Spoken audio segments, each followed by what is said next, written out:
அஸ்ஸலாமு அலைக்கும். இன்று ஒரு ஹதீஸ் பார்ப்போம். பிஸ்மில்லாஹிர் ரஹ்மானிர் ரஹீம். நற்காரியங்கள் பல.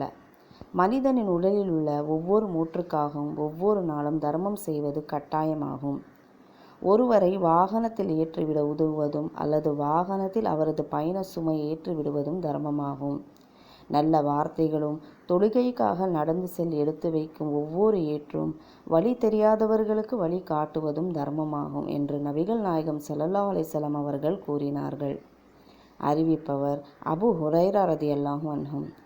இந்த ஹதீஸ் புகாரி 2891, முஸ்லிம் 1035 பதிவு செய்யப்பட்டுள்ளது.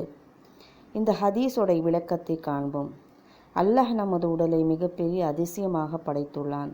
அதில் ஒவ்வொரு உறுப்புகளும் முக்கியத்துவம் வாய்ந்தவை. அதில் உள்ள மூற்றுகளும் முக்கியமானவை. இந்த மூற்றுகள் மூலம்தான் கைகளையும் கால்களையும் அடக்க முடிகிறது.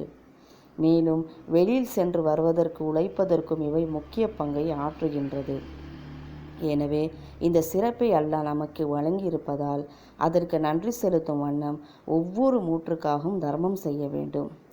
அதற்குரிய எளிய முறைகள் நபிகள் நாயகம் ஸல்லல்லாஹு அலைஹி வஸல்லம் அவர்கள் கற்றுத்தந்துள்ளார்கள். நடைமுறையில் நாம் சந்திக்கும் பல இடங்களில் நன்மை பெறுவதற்குரிய வழியை நாம் ஏற்படுத்தி கொள்ளலாம். வாகனத்தில் ஏற சிரமப்படும் எத்தனையோ வயதானவர்கள், உடல்நிலை பாதிக்கப்பட்டோரை நாம் பார்க்கிறோம்.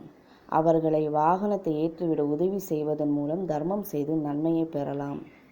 இதை போன்று அவர்கள் கொண்டு வந்துள்ள பொருட்களை ஏற்ற முடியாமல் சிரமப்படும் போது அவற்றை ஏற்றிவிட உதவி செய்வதன் மூலமும் வழி தெரியாதவர்களுக்கு வழி காட்டுவதன் மூலமும் தர்மம் பெறலாம்.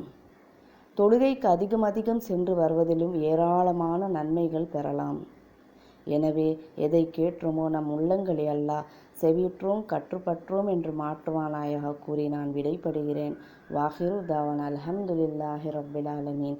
அஸ்ஸலாமு அலைக்கும் வரஹ்மத்துல்லாஹி வபரகாத்துஹு.